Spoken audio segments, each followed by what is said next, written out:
That's why I'm going to start tonight with a Colbert Report shout-out. Hey! Hi, guys. Oh, my God, it's Ugly Bob! What the hell are you doing here? Now, if we get all freaked out and go fanboy on us and say, hey, where the hell's... Insert game here. We're going to say, this is our list. And our list is great. You're damn right. 10. For number 10, we have Final Fantasy XII's Zodiac Spear. This is kind of low on my list because I think a lot of people know about it, but it is really the definition of convolution. You have to open only certain chests and then make your way through tough enemies in the Necrocall of Nabrudis, if I'm pronouncing that right, if you want the spear. If you are a low level and are unable to do this, it requires very specific tricks like shown in this video, besides fleeing from enemies. And if you're a high level and can get past all these enemies easily, it's not really that good of a weapon considering the effort. I really don't know what Square was thinking when they designed this enemies this way. I mean, the method of getting the spear this way, especially since there's not even a New Game Plus feature in this game. If there was, I probably would have done this, because it's difficult, but if anything carries over, it makes it worth it. I do want to really give a shout out to the amazing luck and tenacity it must have had for the person who first discovered the Zodiac Spear. Great job. 9. For number 9, we have the Call of Duty 4 Mile High Club. I haven't played this game yet, thanks to OG Master for the information. This is a minute-long level that has to be played on the hardest difficulty. Combine lots of enemies, small amount of space, lack of help from computer allies, and enemy attacks that take you out in 1 to 2 hits. Sounds like a tough time.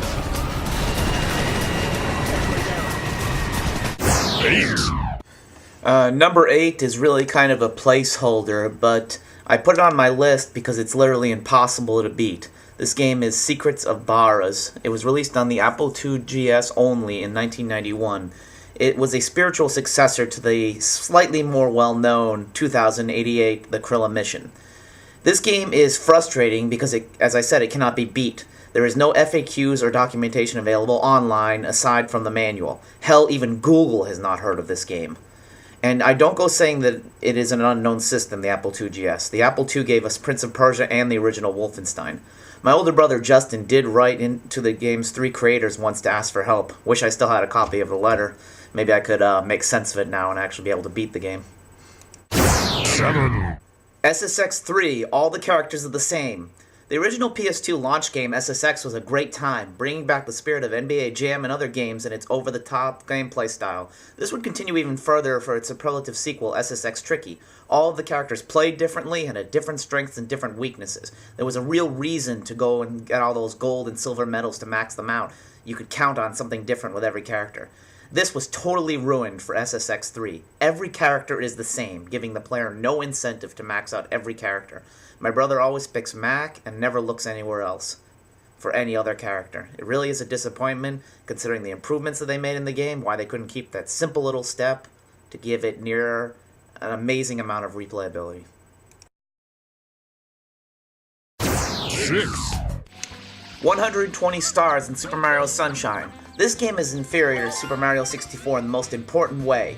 Free roaming star collection. You must get the shines in Sunshine in a very specific order, with much less variety in stage selection. You can only skip, maybe go to Rico Harbor first, or some of the other ones, can't remember all the names. Whereas in Mario 64, you could pretty much go in any order. The very worst stars are the 20 or so at the end, in which you need to trade in 10 blue coins per shine sprite in Delfino Plaza.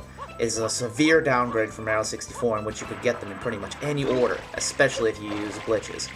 And the game doesn't even change, it's just really stupid. I mean, frustrating as hell to get a lot of those blue coins, as you can see in the video.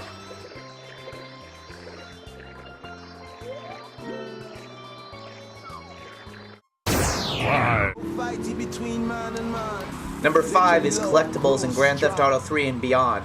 I remember first suggesting this right after Grand Theft Auto 3 came out around 2001, beginning of 2002, and I got a little bit of heat for it. A lot of people didn't disagree because I think they were still enamored.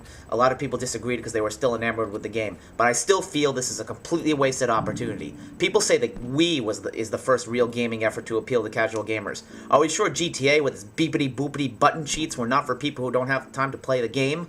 Tons of stuff to collect in these games. Packages, import garages, oysters, horseshoes, graffiti tags. At least that one makes sense in the context of San Andreas. All of this stuff should have led to another method of accessing what the cheats gave you. And is it too much to ask for a New Game Plus option so you can actually enjoy these rewards? Rockstar North even secretly knew that they should have done this. Remember how many of the cheats in Grand Theft Auto 3 and Vice City would corrupt PS2 memory cards? What were they thinking? For number 4, we have the side quests in Final Fantasy VIII. A great majority of these take forever, and the rewards suck. Like the Windale Mansion seen in this clip, you get 1 Holy Stone. You want Holy Stones, hell, you can get 10 of them just from playing cards a little. I think 1 card will give you 10 of them. There's also the Shumi Village statue for 1 Phoenix Pinion. You can also get that from playing cards again. And then, the worst of all, you have the Card Queen and her stupid rules. It's all pointless. If you want to get any of the cards, just again, play cards with her on Disc 4 specifically to get everything that this unnecessarily long side quest has to offer. And these are just the start, these 3 I named. You've also got the UFO, the Chocobo Forest. There's just so much in this game. I mean, Final Fantasy VIII is still an excellent game and a great entry in Final Fantasy, but what is with these horrible quest rewards? And they take so long to do. Number 3, we have the 100 gold Scatulas in Ocarina of Time. This is the mother of all pointless and inane side quests. The goal is simple enough, you need to kill stuff, but these things like to really mess with the player and Link. They hide in holes in the ground, some only appear at night, some require you going back to being a kid to find them. That's sure one insect that sure lives a long time. And the rewards suck. 10 Scatulas for a heart piece is the only good one. 20, you get the Stone of Agony. If you're actually looking for these Scatulas, you're not just using your Rumble Pack. 30, you get money, and you never, ever need money in this game. I suppose you could have some fun with it, but everything you need to play the game, the tunics, bottles, you're all given these items. And it only gets worse, because I think 50 is the last one. You get 100, you get another heart piece, I believe, and then you get nothing until 100. And then at 100, if you can actually manage to make it that far, good luck, all you get is infinite money. Again, you never need it. Again, for this one, we have 130 emblems in Sonic Adventure. This is similar to the Scatulas, but at least in that case, you get something. Here, you get absolutely nothing. And it is probably harder, too, with some insane time goals that you must beat in order to get all of them. Each level has 3 goals, and if you meet them, you each get an emblem. This sucks. At least in Sonic Adventure 2, they give you something, but you have to get 180 in that game. What a total waste of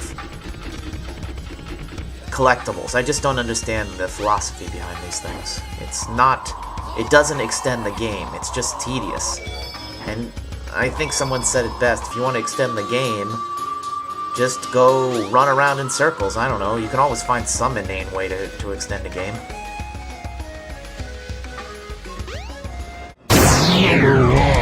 Number 1 on my list is Dead Rising's Infinite Mode. In order to get everything that you need out of this mode, you must leave your Xbox 360 on for 14 hours straight. This is pretty much the gaming equivalent of torture, if that's not too extreme of an example. Between the known problems with the 360 game, Dead Rising, and the failure rate of the system, there is doubt if you can even complete this mode even if you have the patience. And if you think you do, think again. A lot of the mode is just sitting around waiting for your health to drop. This takes a full 24 minutes if you have a level 50 Frank, and it's definitely a good idea to have a max level character because some enemies that you encounter can do more damage than you think, and pretty quickly. So don't go venturing in like only with 6 bars and think you'll survive. It will suck ass to die here like on the 5th day and you make that mistake. Believe me, it happened to me. Anyway, while you're just waiting around, you better get something to do while playing this mode if you want to preserve your sanity. I myself was playing my PSP and reading old GamePro magazines. The unlockables are pretty cool for doing it, but it's definitely not worth the time investment and the potential system lockup. I understand why they didn't allow you to save in anything, but it really shouldn't have required so much time. I mean, 5 hours would have been fine. Even that would have been a good time investment. It's just a total test of patience and not determination, just frustration. A total mistake on Capcom's part.